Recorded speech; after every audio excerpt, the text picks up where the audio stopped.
Welcome to this week's episode of Being Human. I'm back for the second time with one of my early guests on the show, Professor Dave Snowden. Last time we were walking in the hills around your home in Wiltshire, and we had tea in your home, which I felt honoured to have partaken in with you. But this time, of course, it's over Zoom. Welcome back, Dave Snowden. Pleasure to be with you. Right, and of course and go on. Have you got the tea? Oh, great. I don't have my white tea. I still remember it. So for those of people who don't know, for people who know you, of course, you have a huge and affectionate fan base around the world, but there will presumably be some people listening to this who've never heard of you and have never heard of your sort of signature work, Cynefin, which I'm hoping will be the basis of our conversation today. Which is a decision-making framework. Well, in fact, I'm not going to say any more about it. I'd like you to introduce it to the audience to begin with. And of course, this will be a brief summary of it, but at least it will familiarize ourselves with this thing that we're going to end up talking about, I'm sure, for the next hour or so. So I'm going to bring up on screen now a version of the diagram which illustrates it. And I'm going to ask you just to talk it through in summary what this is and what it's about. Okay, so at its heart, Cynefin has three domains, all right? An ordered domain, a complex domain, and a chaotic domain. And those are three different types of system.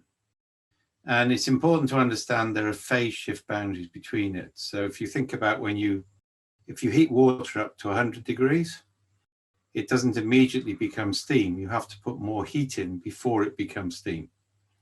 It always warms up a bit before snow because the liquid is becoming a solid and it throws out heat. That's called latent heat. Yeah.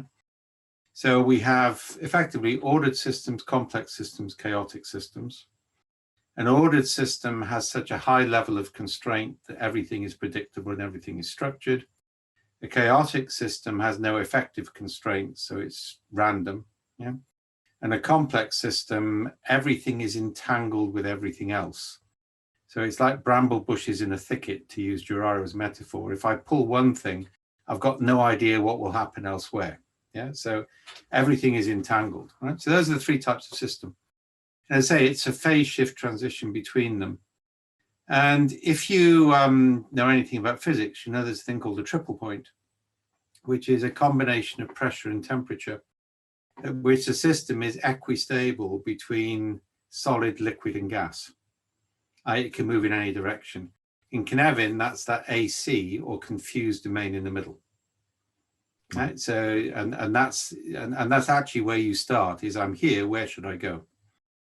Cynefin then takes order and divides it into two, clear and complicated, and that's a reference to the relationship between cause and effect. So, in the clear domain, in Britain, we drive on the left. In Germany, they drive on the right. It's obvious what we should do. There's no argument about it. Whereas in complicated, you need expertise or analysis to work out what the right thing is to do. But there is a right thing. Yeah? So that boundary between clear and complicated isn't a phase shift. It's just a gradient. It's done for convenience. Yeah? The boundary between clear and chaotic is shown as a cliff. This is kind of like a catastrophic fold, going back to René Thom. So if you want... hang on, for people who are not from René Thom and catastrophic folds, should we... I'm just about to describe catastrophe theory, all right? So okay. It's the last grain of sand which causes the sand pile to collapse. It's a straw that breaks the camel's back, yeah? So a small event creates a catastrophic failure, but it's built up. So the way this is represented, it's like you're walking along a plateau, and it's a bit misty ahead of you, but you carry on walking.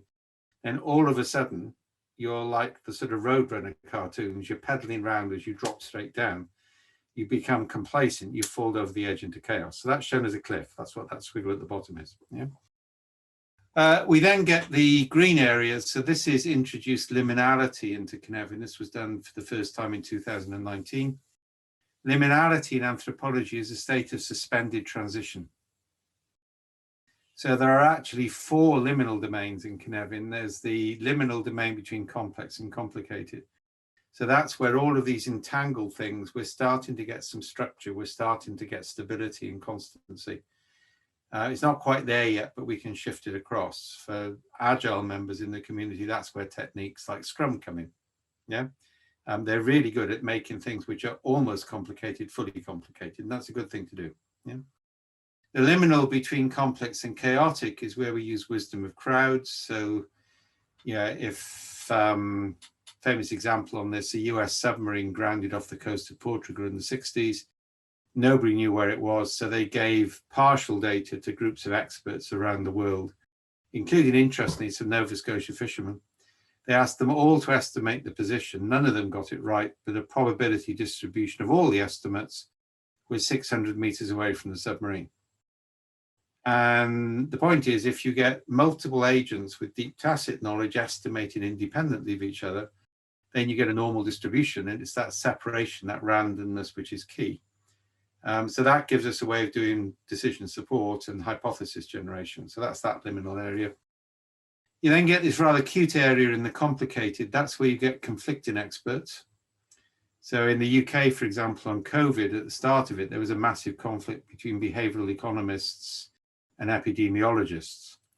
So you know that experts know the solution, but you don't know which group of experts are in which combination. So that's liminal. And then the really interesting area, the liminal area in the central domain, which is generally known as confused.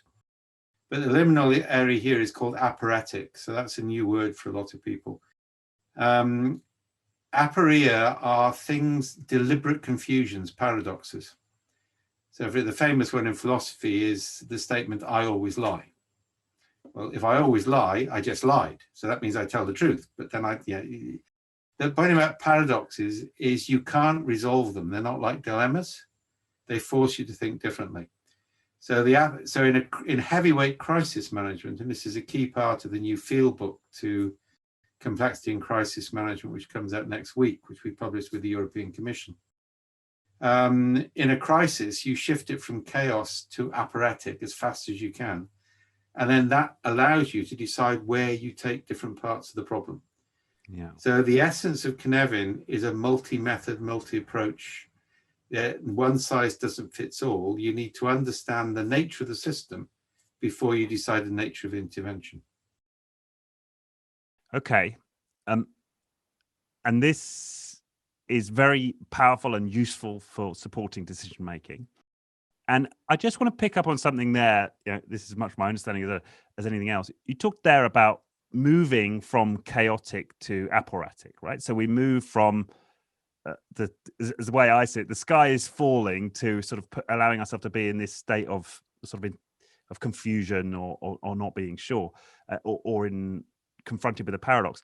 Like, what does that actually mean? I can't actually move reality, can I? So what do you mean when you say move? You can, right? I mean, Cynefin is a dynamic framework. The word in Welsh, all right, means the place of your multiple belongings.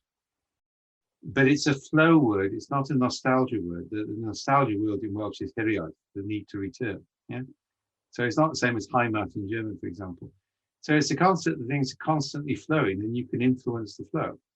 Right. So if you take what Jessica did in New Zealand at the start of COVID, she broke the law, yeah, and imposed draconian constraints. Now that's a shift into the aporetic. She created breathing space. After that, she didn't make any decisions, and she got it right, because the principle is the only time a leader makes decisions is in a crisis, and the decisions they make are to create options. And after that, they coordinate and they distribute decision making. So that's a shift into aporetic. Yeah. Right. By locking down early. Now you compare that with the US and the UK. They faffed around. They weren't sure they should do it. By the time they did do it, it was too late to give them many options. Yeah. So we got, I think, the highest death per head ratio of any advanced nation in Britain. 25 people have died in New Zealand, and they're back at rugby grounds. Right. Yeah. So but couldn't we argue that even if they hadn't put in draconian measures, they were still in an aporetic situation? No, because equivalent nations, no, they would have stayed in a mixture of chaotic. Aporetic is a state of deliberate confusion. It's not accidental confusion. Where people like Britain were, is they faffed around and did things, but they ended up in confused, not operatic. And they're still doing it. Everything is being done late because nobody wants to make hard decisions. Right. Yeah. So, okay, we'll lock down international travel. Well, maybe not for everybody, just for those countries. Yeah. We'll close down, but not for Christmas, because I don't want to be the person who stops Christmas. So we get, I mean, that's attributable to God knows how many deaths. Yeah. There's over 100,000 deaths in the UK. Right. And, God help us in the States. I mean, you've already got people dying because they're too many people to be admitted to hospitals. The triage stress in health services worldwide is really scary at the moment. In Brazil, you've got to bring your own oxygen to the hospital. Right. Yeah. Yeah. And that's an example of effectively, and that's why we make this contrast between aphoretic and confused. Aphoretic is deliberate, so you can exit. Confused is simply what it says. It's bloody confused. So you may never really exit from chaos as a result. Right. Right. And you might fall into confused from chaos. Yeah, it's not unnatural, particularly when, I mean, it's no coincidence the countries with populist leaders have had the most problem. Because the populist leaders have got where they have by saying what people wanted to hear, regardless of the consequence. Right? And by actually not engaging in the argument. Right. And if you look at our own leader, all right, at the moment, Prime Minister's question times is a farce, because he just ignores the question and just comes up with a series of phrases he knows his base will want to hear, which is what trumped it.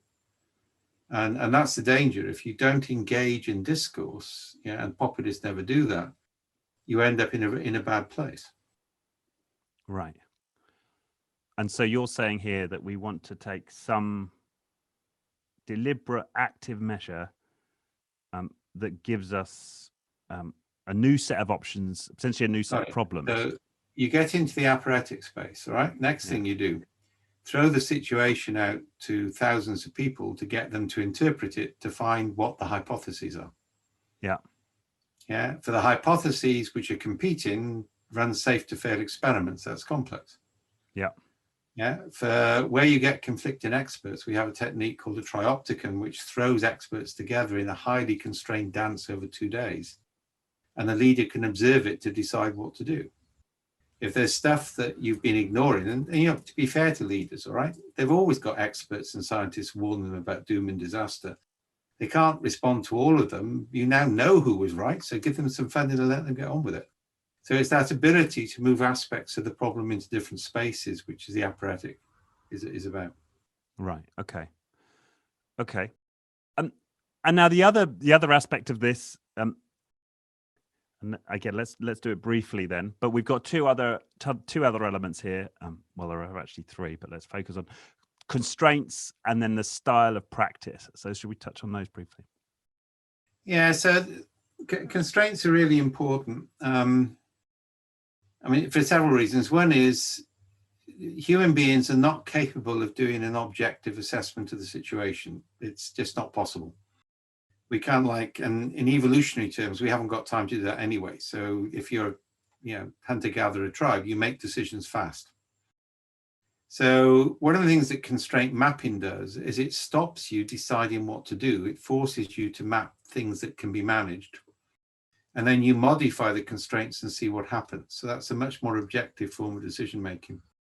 But it also allows us to define the domains. So in the clear domain, the constraints are fixed and rigid. You drive on the left or you drive on the right. Yeah. Yeah. Interestingly, if you make them over constrained, which says you always drive on the left, then that's a mistake, because if a kid runs on the road in front of you, you do whatever you need to do to avoid them. Yeah, so those rigid systems with no freedom of movement, that's when you fall over the edge into chaos. Yeah? Governing constraints, that means, well, give a person an example. So around about this time last year, I was recovering from a brain operation. Yeah. So I got rushed into hospital because left hemisphere was 70% compressed by a brain bleed. So they drilled 2 holes. It's an 8,000-year-old operation, and it's done wonders for my credibility in the New Age communities that surround me here near Avebury, because trepanning means I've got the mystical third eye, and to be honest, I can't can't resist making up stories when I go into the pub with them, or when I used to go in the pub with them. And the guy who was going to operate on it was going to leave a tube in so that he could drain any fluid afterwards. Then there was an air ambulance came in. I got delayed by 12 hours. It was in a nice big room, and I said, thank you. And they said, no, it's just so we could get the emergency resuscitation in if we need it quickly. So that was a sobering thought, all right? And so the next guy who operated didn't. He actually sealed up the wound, but did a second MRI scan. First surgeon didn't agree with that. Now, both of these are right. They're both medically qualified, yeah? But there are different practices associated with what you do. He reckoned it was better not to risk the infection of a tube, but risk possible brain damage with an MRI scan. I mean, because they're consultants, none of them consulted me, but that's the nature of consultancy, right? So in good practice, provided you've crossed the barrier, the governing constraint is a constraint. Once you're inside that, you've got freedom to act. And a big mistake people do is they try and impose best practice in a good practice area, so they don't allow that diversity. Complex, you have what are called enabling constraints. Now, the key thing here is, and this is not universal, but it's a good heuristic, an ordered domain is contained, a complex domain is connected. So connections act as constraints. And we also have this concept of dark constraints. You can see that something is connected, but you can't see what the connection is, right? So, and it's rather like an endo or an exoskeleton. So an external skeleton on an insect means you have conformity of output. The endoskeleton on mammals means you have a huge amount of variation, but around a coherent whole. So those are enabling constraints. Yeah. And the other example from this book, actually, which I liked, was the locking knee, our locking kneecap, right? It's a constraint in one sense, but it also allows us to kick and to run and so on. It does all those sort of things. And I think evolution doesn't happen without constraints. And there's a big doubt. A lot of people confuse our use of constraints with theory of constraints. So Goldrat's theory of constraints is about things which are preventing productivity. In complexity, that's one type of constraint, but it's not the only one. There are constraints which are necessary for productivity. Yeah, and there's an excellent, for those who are interested in theory of constraints and Cynefin, there's an excellent chapter in this book on contrasting. Steve Holt, we ran a really good 2-day session with those guys. I mean, we're doing a lot now. I'm working this next week with Valdis Krebs on network theory and our work on entanglement, for example. Yeah. So we're now starting to run these explorations with other bodies of theory. Yeah. And then finally, no effective constraint, right, in chaotic. Yeah, I mean, a chaotic system is de facto random, so which means it's only temporary. And there's a quite interesting common confusion. I've seen people put this up, and they put Mumbai traffic in chaos. Well, okay, if you're used to London, it's chaotic, all right? But if you ever go to Mumbai and you walk in a straight line across the street, you're perfectly safe. Yes. All right, it's actually a complex system. I mean, I've driven, I don't know whether you've ever driven in southern Italy. Yes. Okay, well, the first time I drove into Naples, all right, and I caused a pile-up because the traffic light went orange, so I slowed down and stopped. I didn't realize in Naples, they just go faster. So everybody behind me smashed into each other and I just got out. And I had this really stressful drive down the Sorrento coast, all right, with motorbikes zipping past me on all sides, all right, and the kids in the back. And then an academic friend of mine said, it's flocking. And I said, no, God, it is, right? It's match speed, avoid collision, follow the next car.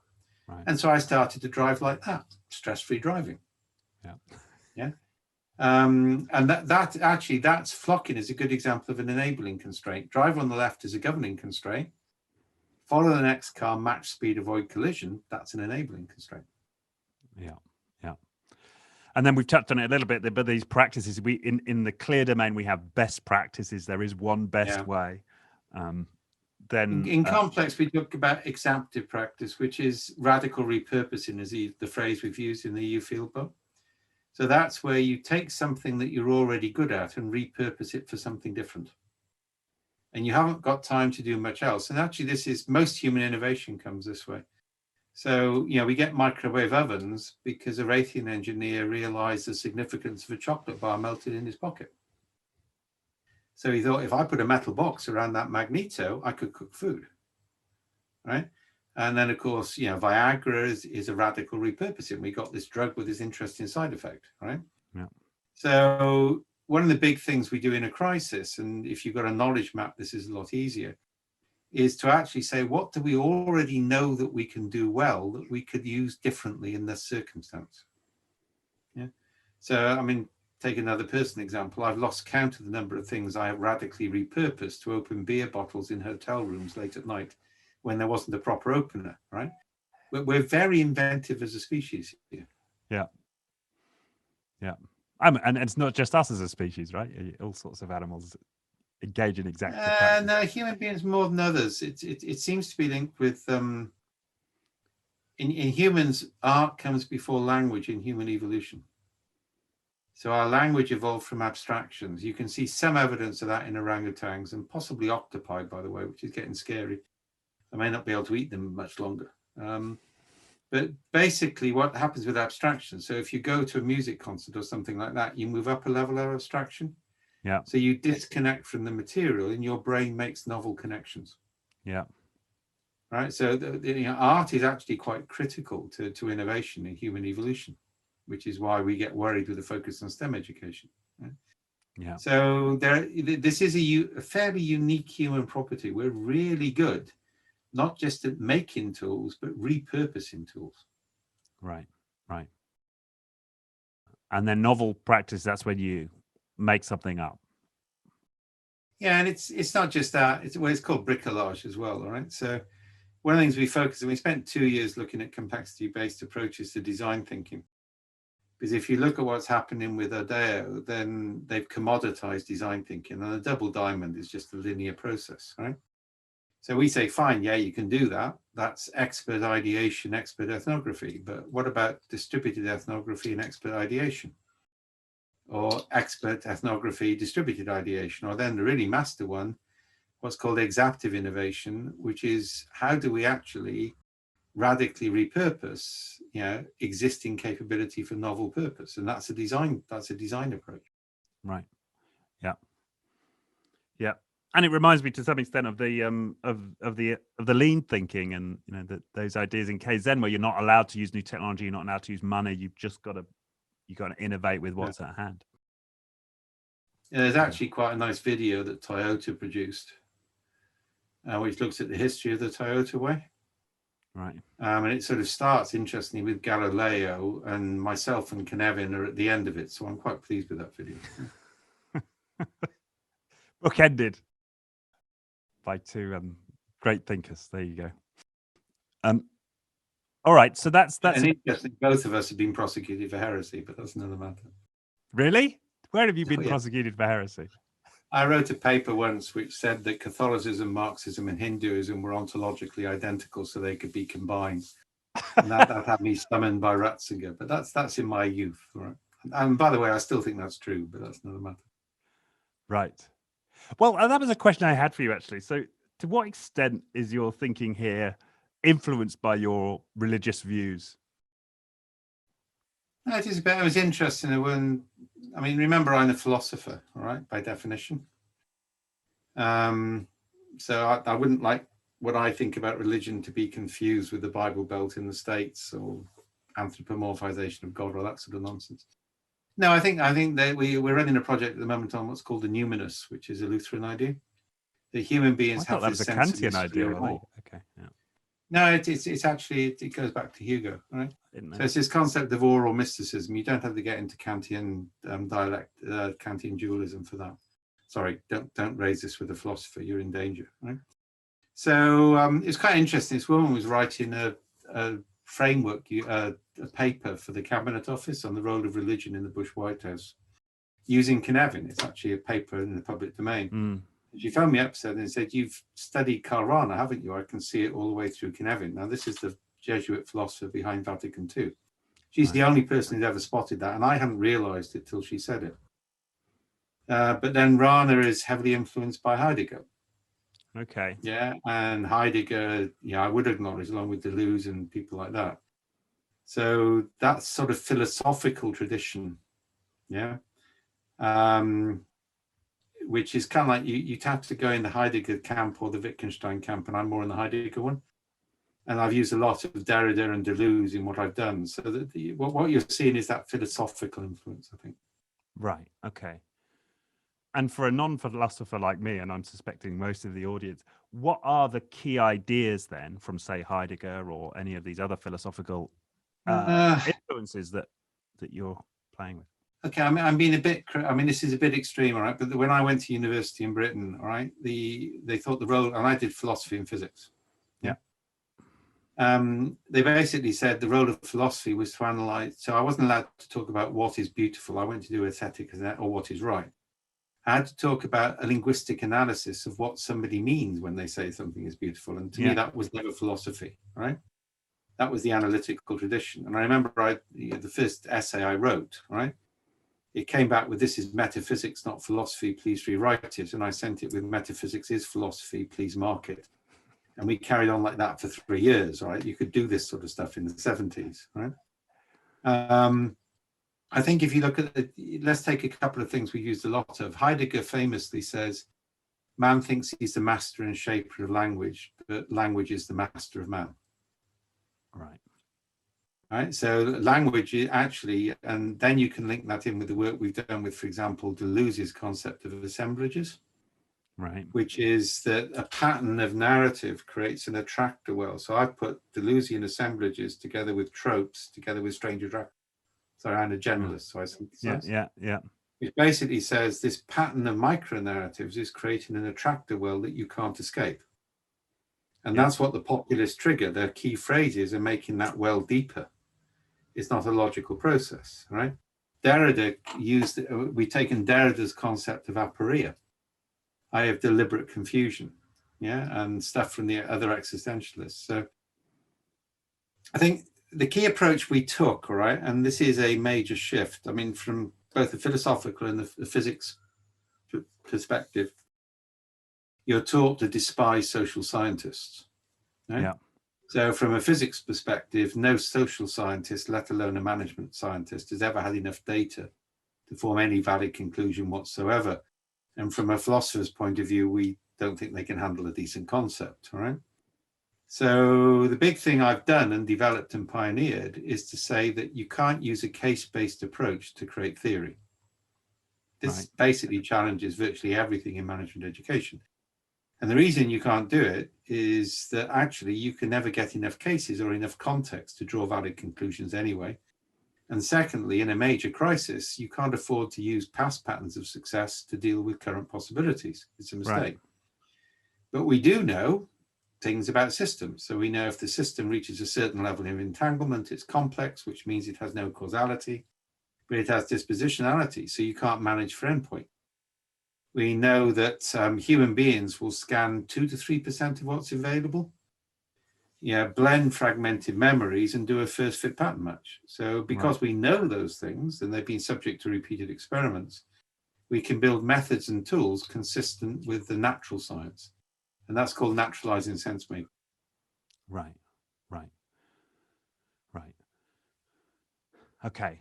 And well, let's talk a little bit more about sense making, because that's key here. So as a practice in complexity, why is sense making important? Well, what is sense making and why is it important? Okay, well, there are 5 different schools of sense making now established in the literature. Right? So this isn't me speaking, this is Oxford and elsewhere. Yeah. So you've got the sort of classic information processing approach. This is the sort of data, information, knowledge, wisdom stuff, and information management, right? You've got Carl Weick, who's kind of like the granddaddy who developed sense making as a concept based on case-based work. Brenda Dervin, who I know well, who came from library science and postmodernism. Gary Klein, who I've worked with, who came from cognitive psychology. And then my school, which, interestingly, in the model, sits in the middle of these, which is quite a good place to be, which is called naturalizing sense making. So I define sense making as how do we make sense of the world so that we can act in it? And with that comes a concept of sufficiency. How do I know that I know enough to act? Because I can't know things perfectly. And the naturalizing in that comes from the philosophical concept. Naturalizing is to root what you do in the natural sciences, because that's subject to repeatable experiments by third parties. Right. Okay. And so complexity is one of the sciences we use. Cognitive neuroscience, another. Biological end of anthropology, another. Right. And in terms of in practice, then what does this mean? So we're basing it in narrative. It's naturalized or or we're taking a naturalizing Yes, approach. I mean, one of the methods which we're about to deploy on mental health issues at government level and medical level is entangled trios. So you define 20 or 30 roles, yeah, which are part of the formal system. You then put those roles together in pairs to get cross-silo collaboration. And each of the pairs has options to nominate a third. Right. So, and they get tasks, they record lessons learned, we give them software to do that, right? What I'm actually doing is generating the informal network. And I'm using the roles as a point into the formal system. So if we get early signs of mental breakdown, one of the roles can pick that up without the formal system needing to do it. So we're looking at that at the moment in the NHS, because if we can increase horizontal network density, a lot of the system can look after itself rather than going to formal roles. So that's a method-based approach. Yeah. Narrative-based approaches, one of the ones I'm proudest of, we've done a lot of work with citizen journalism. Yeah. So getting young people to act as ethnographers to their own community, and then building the narrative pictures from that, which are drawn like fitness landscapes, so that you can say, I need more of these, fewer of those, which is vector theory of change. But then we brought trans-generational pairs together, so young people can be trained in the software if they bring somebody from their grandparents' generation with them. Now, there's science behind that, because innovation happens under 25 and over 45. It doesn't happen much between. Yeah. It's linked to brain plasticity. Right, so we're putting young and old together. We know that the old guys are networked and know what will work or not work, and the young guys are bright and enthusiastic. The two together are more or less unstoppable. If they come up with a good idea, they get put into a trio with somebody in government who can make the idea work. Right. And we've done that to actually make major change at a local generative level. This is a form of hyperlocalization. Yeah, and that was done with a mixture of narrative maps to identify the shift that you wanted. But if you say to somebody, we need more stories like this and fewer stories like that, everybody gets it. So, for example, in the work we do in hospital safety, if you say, how do we make patients more safe? People say, we already do. If you say we need more patient stories like that and fewer patient stories like these, everybody can buy into that. Right. Right. We're about to start a really interesting project on how do you handle decisions to withdraw life support from young children. Yeah. Which is going to be a difficult project, but a valuable one, because what actually happens is the language of the doctors becomes highly professionalized to immunize themselves from the horror, because they're facing it all the time. And the parents get increasingly emotional. So by the time the medical staff have to talk with the relatives, it's too late, because they're talking different languages. So we're looking to create a narrative base for understanding over the life journeys of all those involved. Yeah. Yeah. Okay. So just to try and make, because I think this is such an important idea, this idea of sense making. So we're making sense by asking people to record their stories. We're also making sense by applying a method and asking people to talk to each other. Those were the two examples, yeah? Not necessarily to talk to each other, it's sometimes to act together. I mean, it's one of the sort of Freudian inheritances, which is a real problem in management science. People need to realize Freud was quite cute in the 19th century, but we've grown out of it, is that everything has to be articulated. And the answer is no, it doesn't, right? A lot of changes happen by people just doing things differently. Yeah. So the key thing to understand about a complex adaptive system is defined by its connections, not by the things that connect. So the entangled trios method we use is based on that. So we connect people in different ways and see what happens. Right. Yeah. The narrative is a primary sense-making technique. Yeah, but it's the same sort of principle. So a network is defined by its connections, not by the entities. So if you want to change people, don't try and change the individual, because A, you can't, and B, it's immoral, despite what Instead, change who they interact with. Right. And then they make their own decisions about how they change. But what you're concerned with, what they do, not what they think. Yeah. So, for example, we're about to start a big program on leadership in the health service. Yeah. And it's not about leadership competences, it's about leadership interactions. Right. Yeah, because actually, if you can make interactions visible and people can see the consequences and they can see the different perspectives, they can come to the right conclusion. It's not about competencies and counseling and articulation, because that doesn't scale. Yeah. You can't scale. You can't. I mean, I had this argument with Peter Senge just before I accused him of being neo-colonialist. All right. And he said, you can't change, the system's too big. You have to change it one person at a time. And I said, well, if you try and do that, the system will never change because there's too many people. Right. But you can change the way that identities interact, and then the system will actually change at a much lower energy gradient. And I think the trouble with the Senge, that whole school, which comes from cybernetics and systems thinking, which is not the same thing as complexity, is it's reductionist and linear. Right. It thinks that the secret is to find out what the units are, get the units right, and then magically the system will work. Well, complexity says actually that's really bad science. Units don't matter so much. What matters is their communication, their interaction. Right. Okay. And so that's because what I'm trying to do is try to create some distinctions for people so we can really understand clearly this term sense making and then how we use it. Sorry? Do not confuse complexity thinking with systems thinking, let alone systems dynamics and God help us cybernetics. Right. No, I get that. And let's do that. So definitely let's do complexity versus cybernetics and systems thinking. I'd love to get into that. But just to come back briefly to the sense making piece. So you're saying that sense making in the way that you understand it is different. You've given two examples there. One is this method-based approach where we're connecting individuals, and the importance is the connections that they make, not if they speak to other, how that they speak to each other. It's the fact they're connected. Yes, you manage the connections at scale, and then you observe what happens at scale. And the key thing is you scale a complex adaptive system by decomposition and recombination, not by imitation. Right. So the whole of organic life form comes from various recombinations of 4 chemicals, and it's the same principle. Right. Okay. Right. Okay. So that allows contextually based scaling rather than trying to do the same thing time and time again. Yeah. No. I get that. And now the other way to do it is an ecological metaphor, not an engineering metaphor. So the term engineering came in as an underlying metaphor in the 80s, and that's where systems dynamics and everything else took off. All right. And the trouble is, engineers want plans and goals.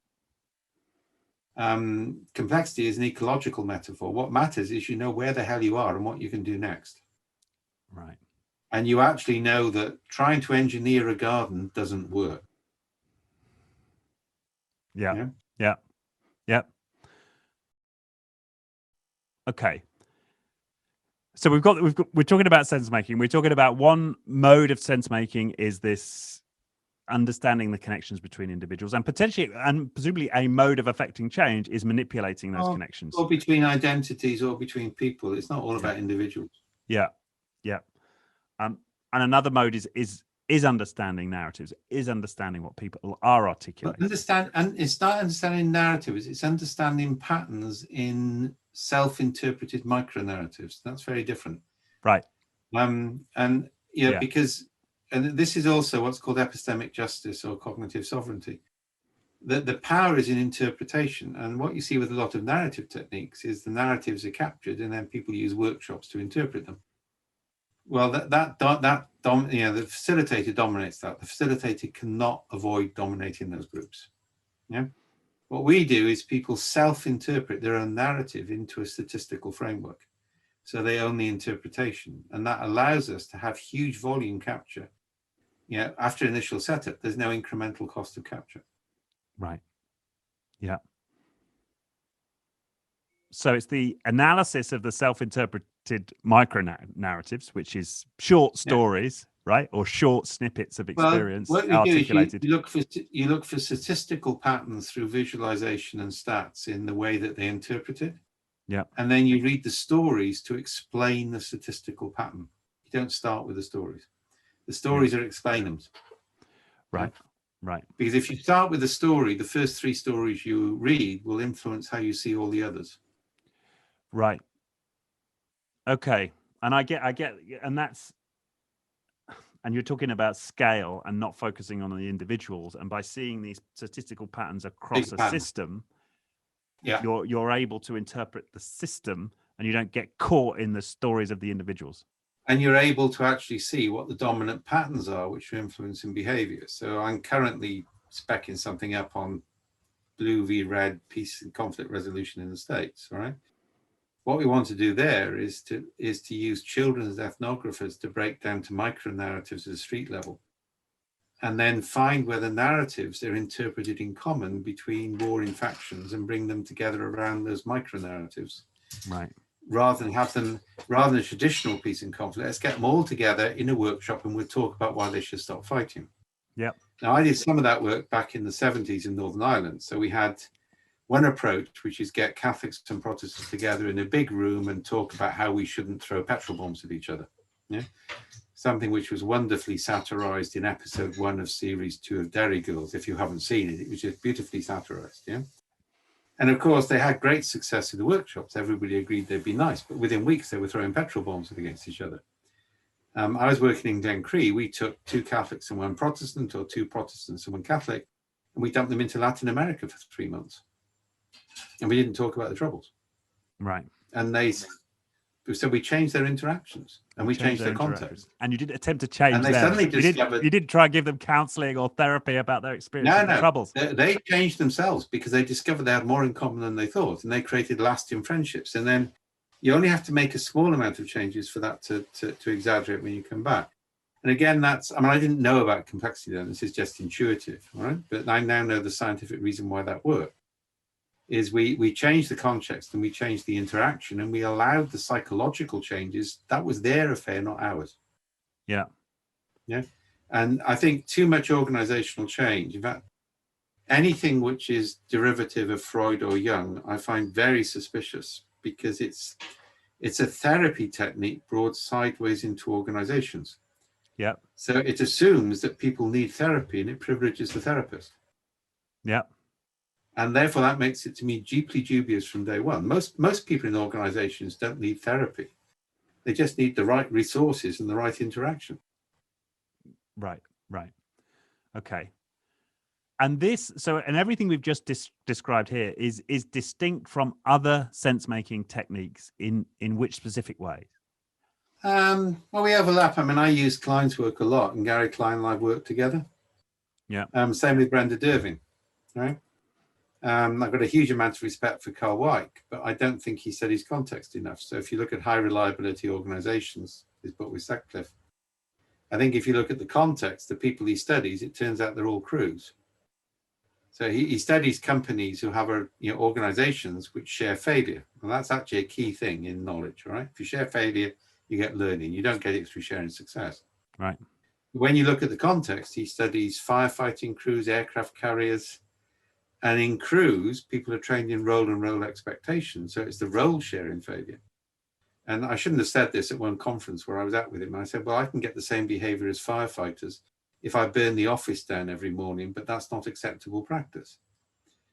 All right. So I think, these areas overlap. All right. But there are different emphasis on it. All right. Our distinct approach is to take natural science. But of course, that means we pick up on a lot of Klein's work, because he's coming from that. We pick up on Brenda's work on narrative, and she's informed by us.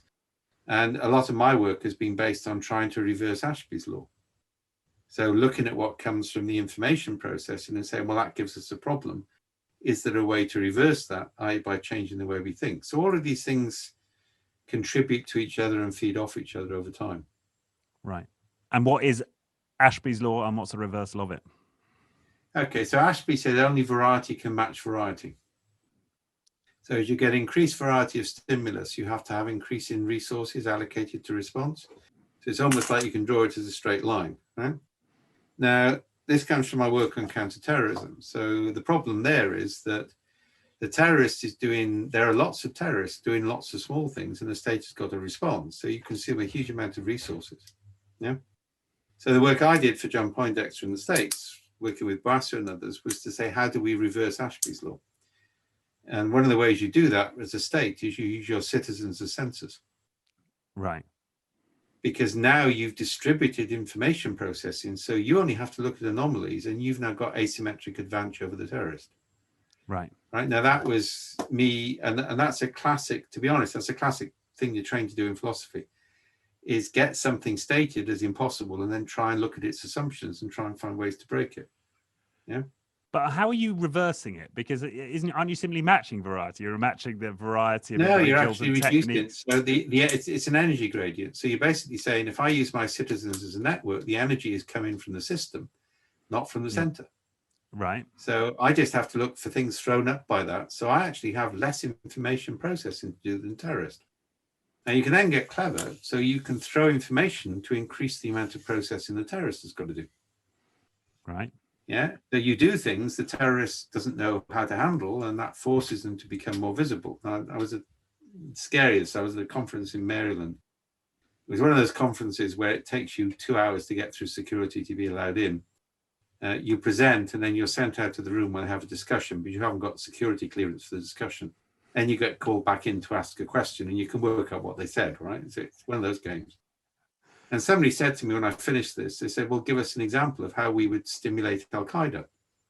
This is many years ago, right? Yeah. A few years after 9/11. And I thought of the perfect example, but I knew it wouldn't work with the audience, but I couldn't think of another, so I just had to go with it. And I said, well, the next time the Israeli prime minister comes to Washington, you arrest him as a war criminal. And there was this total silence in the room. And somebody at the back said, just tell me what you mean by that, buddy. Right? This is a danger sign with Americans. And I said, well, for a start, he is a war criminal. And secondly, if you did arrest him, what the hell do you think Al-Qaeda would do about it? Because their whole narrative structure is based on the fact you're pro-Israel. Right. And I said it would take them 3 years to adjust. And in adjusting, they tell you where they were. I actually got a standing ovation in that one because they got the point. Right. Yeah. So what you're doing is you're changing this is all about complexity, is all about managing energy gradients. And if you want people to change, you have to make the energy of changing less. So if people have to do something difficult to change, it won't happen. And inspirational speeches and change programs won't make a difference. Yeah. You basically have to make it easier for people to do things you want than the things you don't want to do. And that's changing the dispositional state. And that's what we do with sense making. We look at the dispositional state and then we change the structure of the state, or we try and change the structure of the state.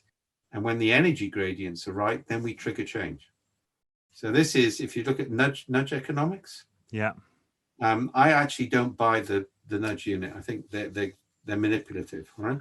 They don't nudge, they yank. No? What we do is when the system is ready to nudge, we make it visible, and with transgenerational pairing, people in the community can nudge it themselves. Right. That makes sense. And a couple of things come to mind. Is this energy gradient idea? Is I think of my own experience with alcohol, right? And I had, I was a binge alcoholic, and it was only when the energy for me to change my habits around alcohol, which was not insignificant, was lower than to keep going with the turmoil of continuing with my drinking that I got it. And I had it when I reversed diabetes. When I got the diabetes 2 diagnosis, I had a choice. I could either go into gradual decline or I could do something. And it was a trigger point. Yeah. And I lost 35 kilograms over the next 4 months, and I'm now clear. Yeah.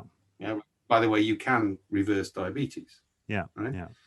And I was lucky I knew about it. But the point is that was a catalytic event, changed the energy gradient for me, because it made it a proximate problem, not a long-term problem. Yeah.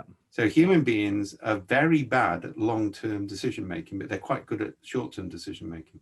Yeah.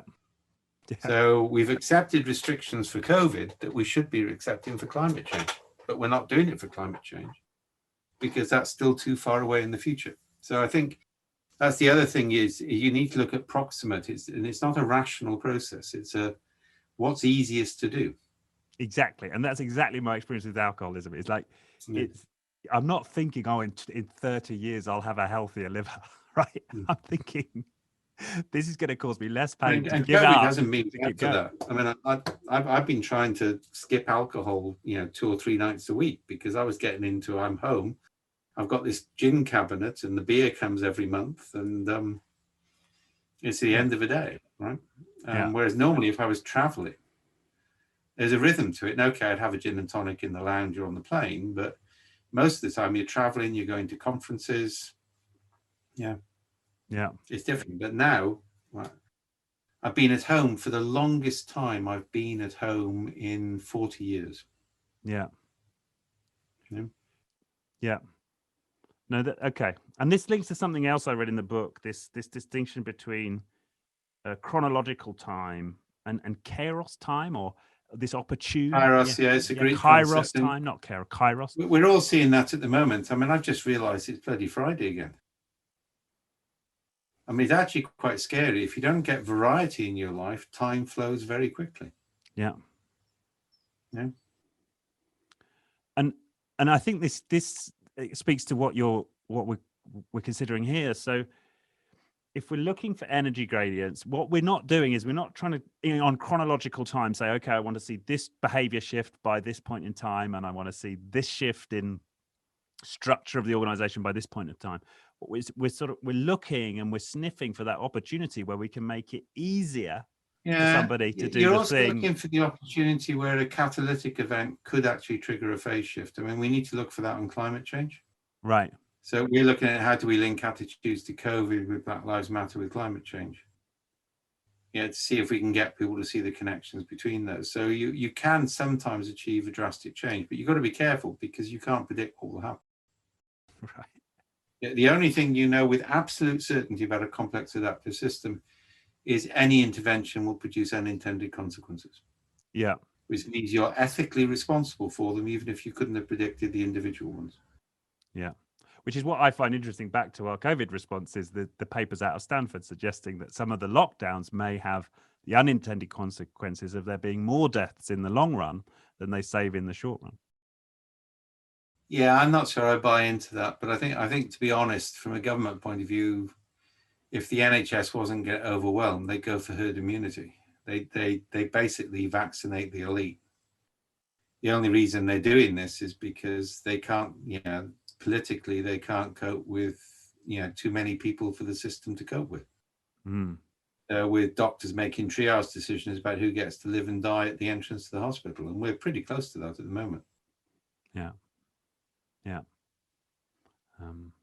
But it's I think, but I do that was an important takeaway from me first coming across your work is the notion of unintended consequences. It was amazing though, if you look at the Britain at the start, they built the Nightingale hospitals because it was a classic engineering approach. We needed capacity. Nobody thought about the staff to run them. Yeah.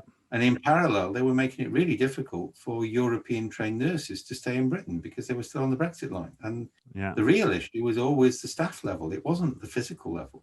Right. Hospitals can improvise around equipment, and they have actually more effectively than building specialist hospitals. What they needed was the staff. Yeah. Yeah.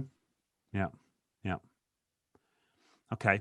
So we've talked about well, I'm also noticing we've got 1 minute left according to our schedule. Can you run over, or are we? Yeah, I can run over. Okay. So I think we've given sense making a good shake. We mentioned this distinction between systems thinking and complexity thinking. Let's talk about that a little bit, because a lot of people will be familiar with that term, systems thinking. And yes, we should be thinking of the system as a whole, and that's important. But what's the distinction you're making here between that and complexity? Well, I think you got to be careful here, because I think to use systems thinking as an overriding title for everything, including complexity, is just homogenization. It just means thinking systematically. And that doesn't work for me, all right? I think complexity deals with systems which don't have material linear causality, and that is so important. It makes them a distinct group, yeah? I think the other problem is if you look at it, systems thinking and particularly systems dynamics and cybernetics, all really arise from the sort of engineering revolutions and the information processing revolutions of the 70s and 80s. That's their origin, yeah? And that's not necessarily an ecological model. If you look at the latest, Kaspari at Durham University produces a map of the origins of complexity theory, which has got me on it in the top right-hand corner as applied complexity these days, which is nice, right? What you'll actually see is complexity has multi-threaded origins. Some of it goes back to cybernetics, but it also goes back to biology and chemistry and physics. Yeah? Right. So complex adaptive systems theory is a natural science, whereas systems thinking is a social construct. Yeah. Right. And there are other distinctions. Probably the key practical difference is if you look at all the popular methods on systems thinking, they get a bunch of senior executives together. I'll give you three and they say, where do we want to be? And then they say, how do we close the gap? Yeah. And you get this crazy metaphor of the body, all right? Nobody should do a metaphor from the body to the organization. It's just completely wrong, right? In complexity, we say kind of like, where are we at the moment? Where are the directions of travel? So in complexity, you start journeys with a sense of direction, which means you're open to novelty on the route. Whereas in all the popular approaches to systems thinking, you start with where you want to go and you try and get there. Yeah. The other thing about complexity is actually we don't think about the system as a whole. Okay. We actually think that's a mistake. Okay. All right. What you think about is, fundamentally, what are the identities or agents in play? What are the interactions and what are the constraints? And which of them can we manage? And let's see what happens. Yeah. Yeah. Yeah. Right. And okay. Now that makes a lot of, We're also a lot less prone to platitudes. Right. Yeah. And the metaphors there are important, and that comes across again. Yeah, it's ecology against engineering. I mean, Sengi's quite interesting, because if you read the Fifth Discipline, which of course was written by lots of people other than Sengi was one of the authors on that. He's got the credit for it. He basically says everybody should assume their individuality in the common direction of the company. Right. Now, I actually think that's evil. And it won't work anyway, but that was that concept of alignment and common beliefs. I mean, the good news is it will never happen. The bad news is if it did, you destroy variety in the system. And then you get sort of nonsense like we've now stopped having, I mean, it's bad enough when we have mission statements. Now we've got purpose statements, right? And it's like every couple of years, somebody makes another attempt to do one of these idealistic future states. If you want to be purposeless, the best way is to have a purpose statement. Right. Yeah. And that, well, again, I suppose it speaks to your point about don't try and work on the individual. This isn't about trying to get the individual to conform to a shared goal or a shared vision or a shared understanding. I think it's don't try and do that. Focus on the interactions. I mean, A, it won't work, and B, it's immoral. It's immoral. You use the word evil. Why do you consider it evil? That sounds strong. Oh, well, kind of. I tend to be a provocateur anyway. But I mean, it was interesting. I remember turning up to a conference in Washington, right? And there were three keynotes: myself, Peter Senge, and one other. I can't remember who the other. Oh, Bruce. That was it. And the idea was each of us would present for 20 minutes, and the other two would respond for 10 minutes each, and we'd rotate. Yeah. Which I thought was a cute idea. People were selling tickets because normally Senge won't appear on the platform with people like me, right? And then we got there on the day, and Peter's people, because you never meet Peter, right? I mean, I was a keynote at his conference in Vienna, and he never even said hello, right? Right. Peter's people came to see us and said, well, Peter thinks this is a bad idea, so he's not prepared to let you speak. He wants to take the whole hour, and he thinks we shouldn't be negative, so only positive questions will be allowed. And I remember I went ballistic, all right, and Bruce and I went off and recorded a video on this, and that was when I first said he was neo-colonial. Because what Peter has decided, and Otto Scharmiger is the same, is if everybody was a white Boston Brahmin liberal educated at MIT, the world would be a better place. Right. And it might well be, but it ain't going to happen. And that's another type of cultural imperialism. Right. Yeah. No, I get it. Okay. The other thing I wanted to touch on was, and you make this distinction in the book between epistemological, phenomenological, and ontological, right? Which for some people will be quite unfamiliar terms. And how that relates to Stacey, because who's another complexity thinker, and I've read some of his work. So that's what I wanted to get into. So in what realm do you see Cynefin playing, and how do you see it? Its relationship with the Stacey ideas? I think postmodernism and post-structuralism, it's kind of like, I couldn't give a flying duck, to quote the thing, right? My favorite, reality exists, learn to live with it. Right? It's not all about perception. So if you want to use ordinary language, the world is a material world, and not in the Madonna sense of that phrase. We have knowledge about the world, which actually exists independently of people, scientific knowledge and so on. And then we have perception, right? How people see things, right? Now, one of the things we do with Cynefin is we try and irritate the system so that those three get aligned. So if perception, knowledge, and reality are aligned, you've got good sense making. They never are fully, but the more you can interact with them, the better, right? Okay. So ontologically, I'm a realist, right? In that sense. Stacey isn't. Stacey is a pure postmodernist. Right. So Stacey actually thinks everything is complex. Yeah, that's right.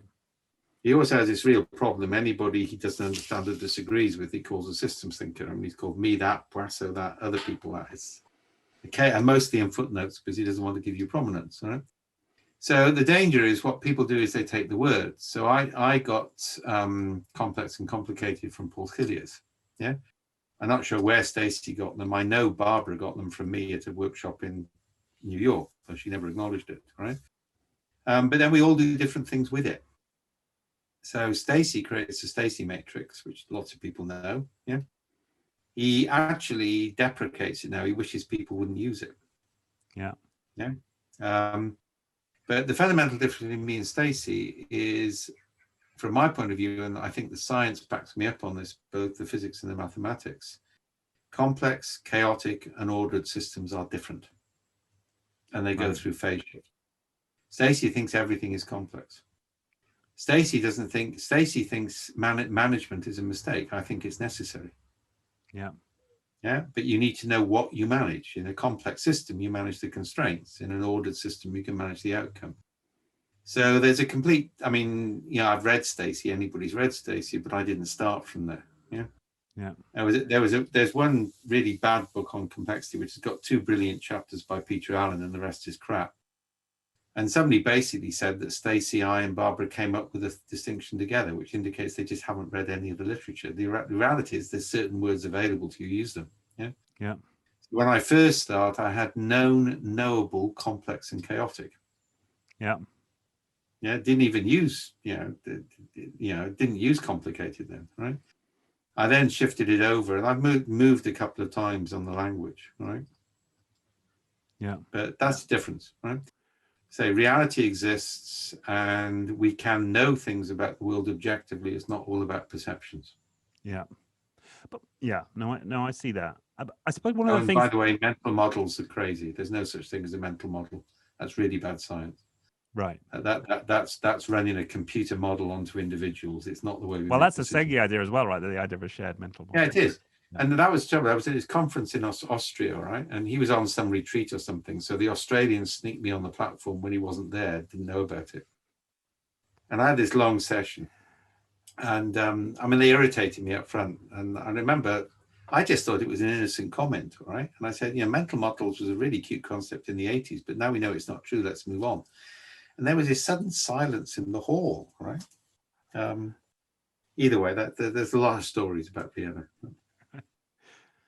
But the idea that I'm attracted to from the Stacey work is this idea of transformative causality, right? That, I'm creating you as you're creating me, and we're both in this sort of this exchange of somehow creating each other as we. We've always had fluffy bunny tendencies. They're coming out now. Well, I do have fluffy bunny tendencies, but that somehow resonated, right? This idea that I'm in some kind of entangled exchange with you, and if that's true, then and is not all of reality entangled in such a way, and therefore we don't have ordered systems, right? Because everything's. Yeah, but remember, Stacey is trying to rehabilitate Mead's theory of communication. That's where Ralph's coming from, right?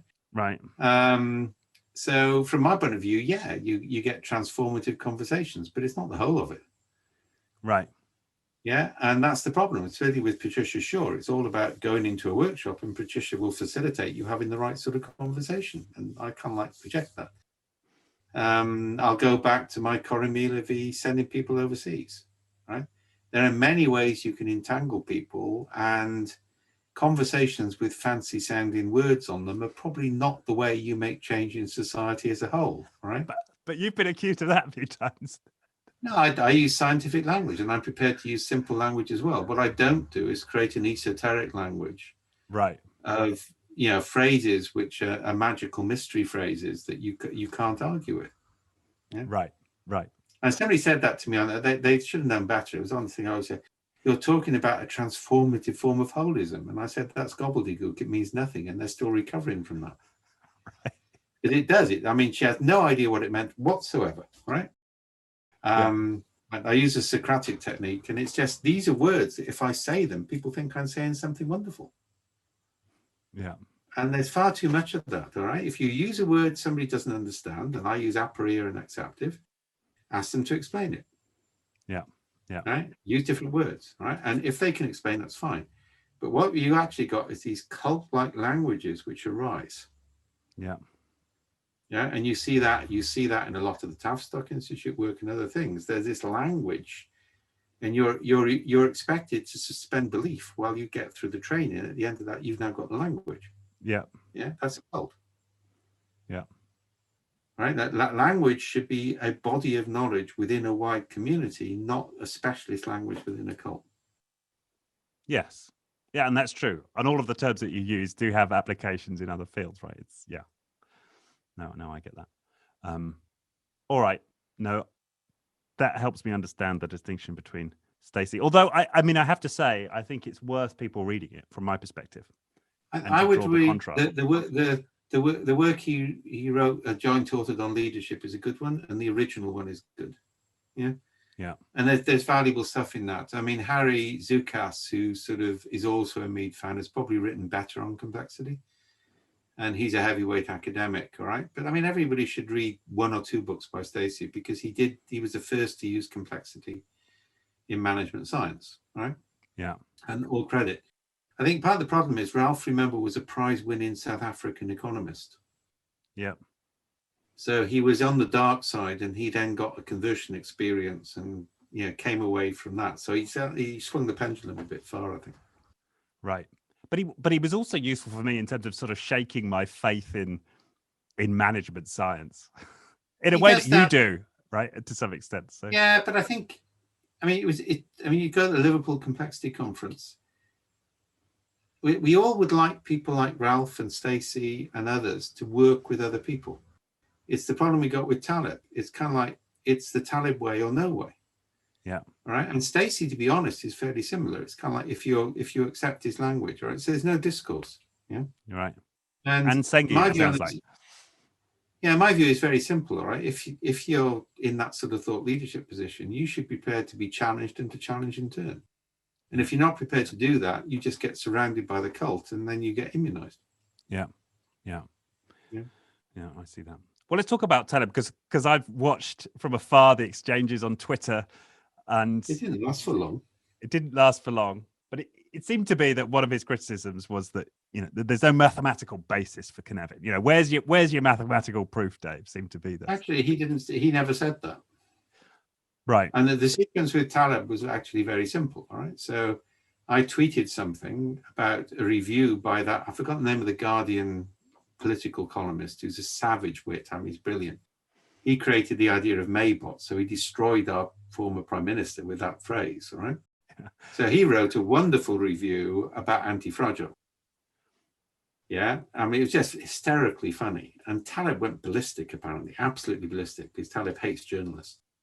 So I read this, all right, and I just tweeted, anybody else read this? Do you agree with it? Which seems to me completely innocent.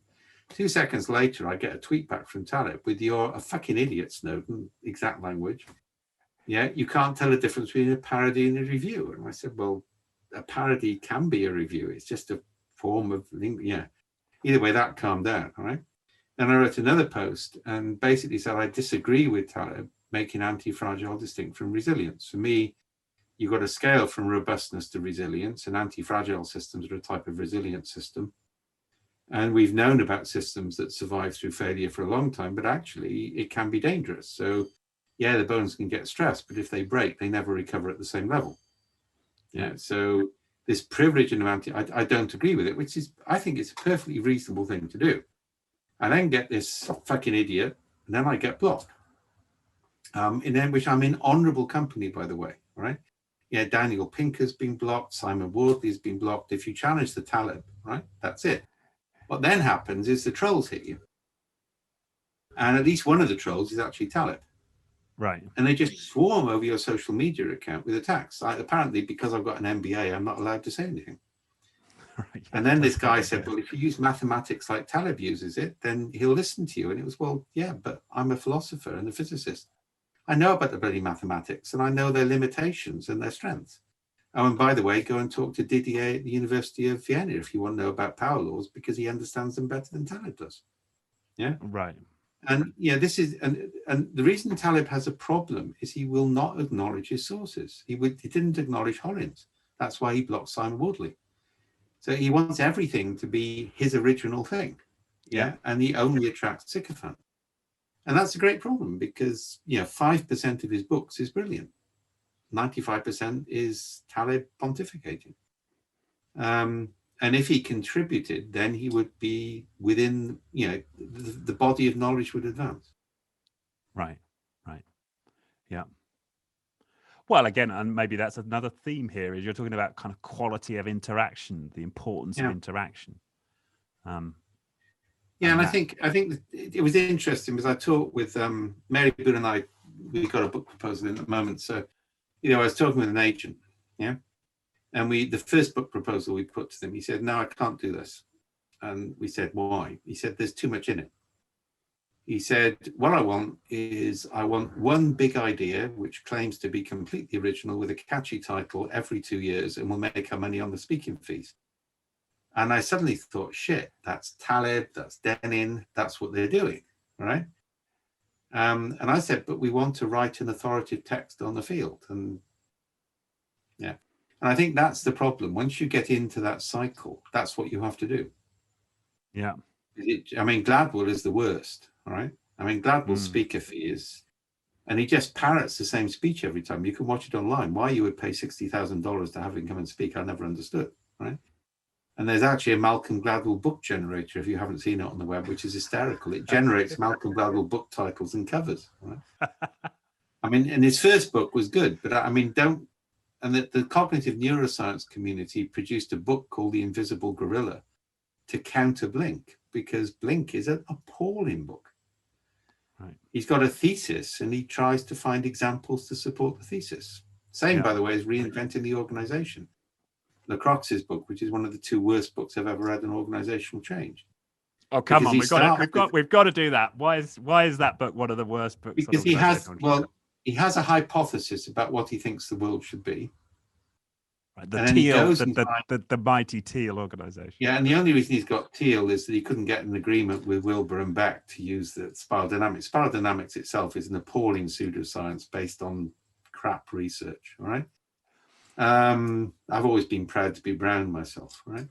And so then he goes and looks at the cases and he finds the aspects of the cases which support his theory. And he doesn't report the aspects of the cases which deny it. Yeah. Holocracy, which he praises, right? Holocracy is appalling. It's a classic. I know Brian who wrote it. It's a nice guy, right? Yeah, he's been on this show.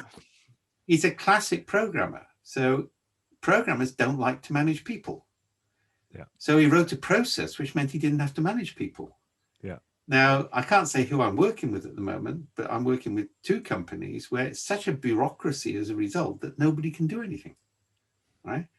But he picks on Zappos adopting holocracy and doesn't bother to tell you about all the people who were fired from Zappos because they weren't prepared to be part of it. And all of his cases, if you look at them, are actually inspirational or draconian senior leaders imposing a structure which requires them to be leadership. Well, if you can only have a leadership organization, if a draconian leader insists on it, you've got a problem. Yeah. Right. And also, spiral dynamics is just nonsense. So this idea that we can somehow attain levels of consciousness, that idea. Right? First of all, Graves originally did his research on his own students in a limited basis without a control group, so that doesn't count. You can't then take that and generalize it. But if you look at it, you've got spiral dynamics, Myers-Briggs, neuro-linguistic programming, all 3 are pseudosciences. Nobody can repeat the experiments, but people like them because they give a false sense of certainty. Yeah, and people like the Crocs because I want to be Jade. Now, actually, you never will be Jade. Therefore, you don't have to take responsibility for yourself. That's the way a lot of these things work. They create an aspirational future state, which everybody can talk about and sit around. I call it lotus eating. Yeah, we sit around and talk about how wonderful it would be if everybody was like this. And that means we don't have to engage with the real world. And it's actually quite dangerous. Why is it dangerous? Well, the same reason if you go back to Homer, the lotus eaters basically are sitting on an island and they're disconnected. Right. Yeah. The reality is you need to deal with the present. Yeah, talking about how things should be in 3 years' time, 5 years' time, it's a way of avoiding dealing with current realities. Right. Yeah. And it's interesting. We're running a big project, the Numerous project we're running. We're about to launch this. Yeah, every month we're going to present a parable from a major world religion. So we're starting off with the parable of the sower. We're moving on to a Sufi story, and we're moving on that to Whale Rider, which is a film. And we're presenting those parables with a "what do you think this means for you today" story capture. Okay? Now, all the world's religions teach through parables. And the essence of a parable is they're all paradoxical and ambiguous. You kind of like know what you shouldn't do, but you don't know what you should do. Okay? And that's kind of like how you get the sense of direction. We use parable stories instead of mission statements. Right. Huh. And that's a very simple process. You don't see a single mission statement in any world religion. Yeah, they actually work it through parables and through assemblages of stories, not through individual works. Right. Yeah, the Good Samaritan is ambiguous. Parable of the sower is ambiguous. Render unto Caesar that which is Caesar's. It's ambiguous. Yes. It forces, it's an aphoretic moment. It forces you to think differently. Right. And your suggestion is that should be, I suppose, the main means of providing guidance to people in organizations. There's no such thing as a meme.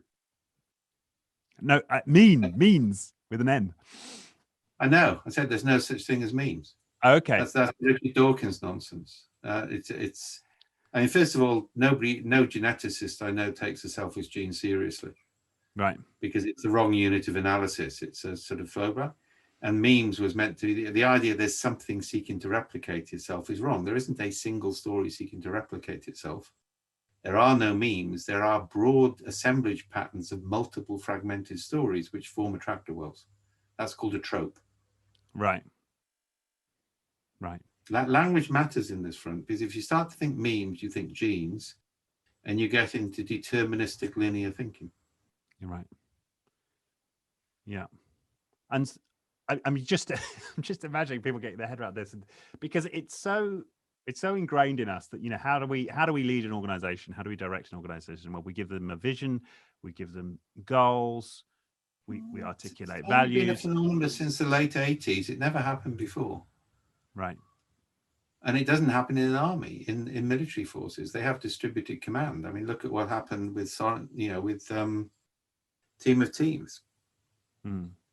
Yeah, I mean, we've got different ways of working. I mean, I taught leadership with Peter Drucker, right, which is a huge privilege. Yeah. Saved my bacon in IBM a couple of times. I didn't realize that until I'd read the book, actually. Yeah. If you actually go back and look at that, what you actually find is that if you go back before systems dynamics came on board, people just ran companies.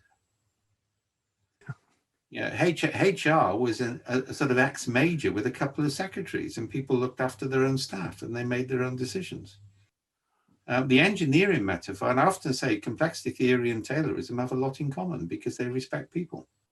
Systems thinking has tried to remove people from the equation and come back to Taleb, to make it all mathematical. Yeah. When I worked in data sciences, I remember employing people that, taking on a bad project each year to employ enough people to get my wages profile right so I could pay the right wages to my high-performing staff. I had to learn how to game the system. Yeah. But coming back to this idea, so one of your suggestions here is that the way that we one of the ways we affect change in organizations is to talk through stories and parable. One of the ways to sort of transmit morality, even, is that the idea? Parables, yes. All right. Doing some work on ethics at the moment as well.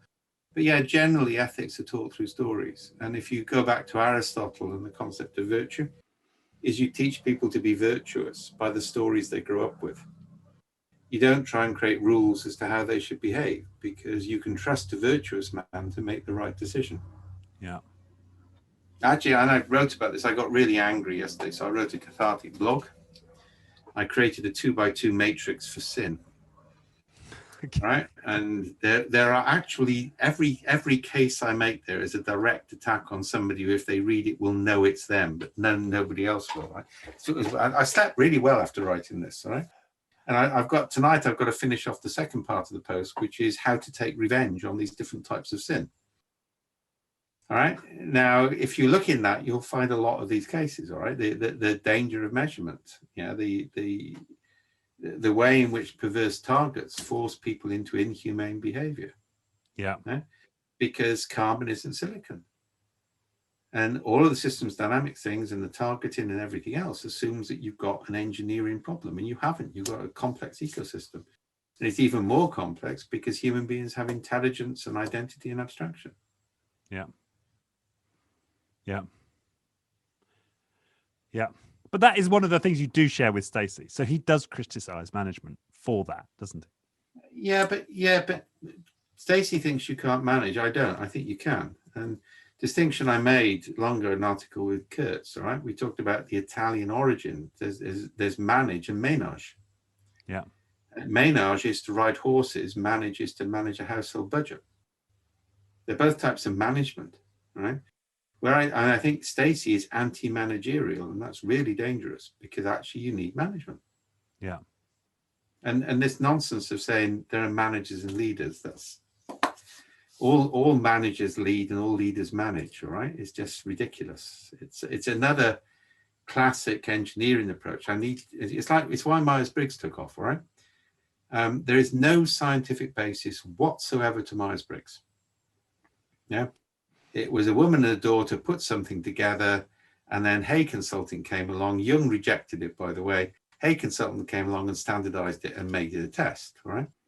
And it would never have taken off if it hadn't been for the 80s, where HR departments, who were growing too quickly for their own good, wanted to classify humans as widgets. Mm-hmm. Yeah, and this classification problem is a real issue. Yeah. It's like one of the methods I created called trialectics is to take one of the dichotomies. You always see these charts, all right, on social media. There's two columns, all right? On the left, there are terribly evil things. And on the right, there are wonderful things, which if you just employ me as a consultant, you will get, right? And it's kind of like, well, you can't argue with the stuff on the left, right? Well, I do, right? Anybody who does this, I attack it, right? Because generally you say, but the stuff on the left is perfectly valid in some contexts, and the stuff on the right is valid in others. It's not this extreme. So we created a trialectic. We did this with competing values as well. So anytime anybody creates two opposites, we create a third aspect to it. Okay. And so where are you sitting on that? So we force that different way of thinking in. Right.